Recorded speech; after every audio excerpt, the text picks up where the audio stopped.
দূর থেকে দেখলে মনে হবে আধুনিক একটি হাসপাতাল। ঝকঝকে ভবন, সাজানো কক্ষ, রয়েছে এসি ও টেলিভিশনও। কিন্তু ভেতরে নেই কোনো রোগী, নেই চিকিৎসক কিংবা সেবাকর্মী। ৫ বছরেরও বেশি সময় ধরে তালাবদ্ধ অবস্থায় পড়ে আছে প্রায় ৮ কোটি টাকা ব্যয়ে নির্মিত এই ২০ শয্যা বিশিষ্ট হাসপাতালটি। গাজীপুরের কালীগঞ্জ উপজেলার নাগরী ইউনিয়নের তালিয়া গ্রামে নির্মিত এই হাসপাতালটি রাজধানী ঢাকা উত্তর সিটি কর্পোরেশন ও পূর্বাচল নতুন শহরের লাগোয়া এলাকায় অবস্থিত। ২০১৯ সালে ভিত্তিপ্রস্তর স্থাপনের পর প্রায় ২ বছর নির্মাণ কাজ চলে। ২০২০ সালের ডিসেম্বরেই ভবন নির্মাণ শেষ হয়। ২০২১ সালে এটি স্বাস্থ্য বিভাগের কাছে হস্তান্তর করা হলেও আজও চালু হয়নি চিকিৎসা সেবা।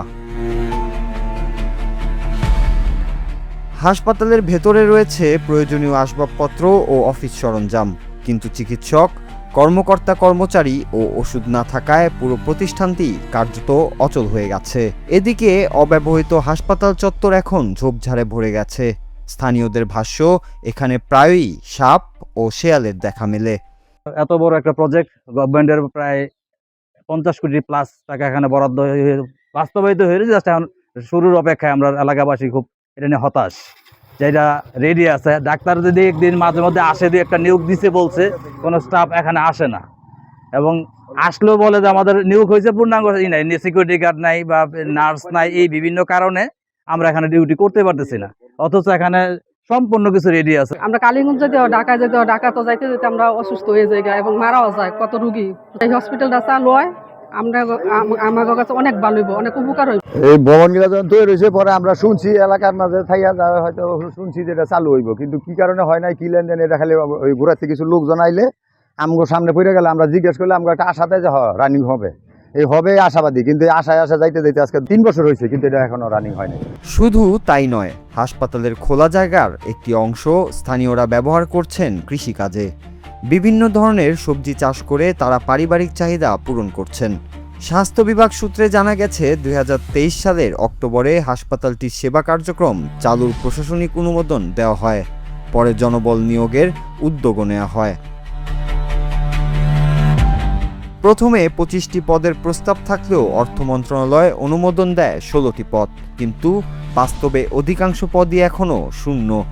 একজন আবাসিক মেডিকেল অফিসার, একজন সহকারী সার্জন ও একজন ফার্মাসিস্ট পদায়ন করা হলেও কার্যত হাসপাতালে নিয়মিত কোনো সেবা কার্যক্রম নেই। আমরা আমাদের পক্ষ থেকে যতটুকু সম্ভব আমরা করে যাচ্ছি। আমরা সিভিল সার্জন স্যার বরাবর চিঠি দিয়েছি যেন আমাদের এই হসপিটালের কার্যক্রম দ্রুত শুরু করা যায়। আমাদের কিছু জটিলতা থাকার কারণে আমাদের ডিজি অফিস থেকে, স্বাস্থ্য অধিদপ্তর থেকে বলেছে যে অর্থনৈতিক কোড না থাকায় এবং বাজেট বরাদ্দ না থাকায় তালিয়া হসপিটালের কার্যক্রম আপাতত বন্ধ আছে।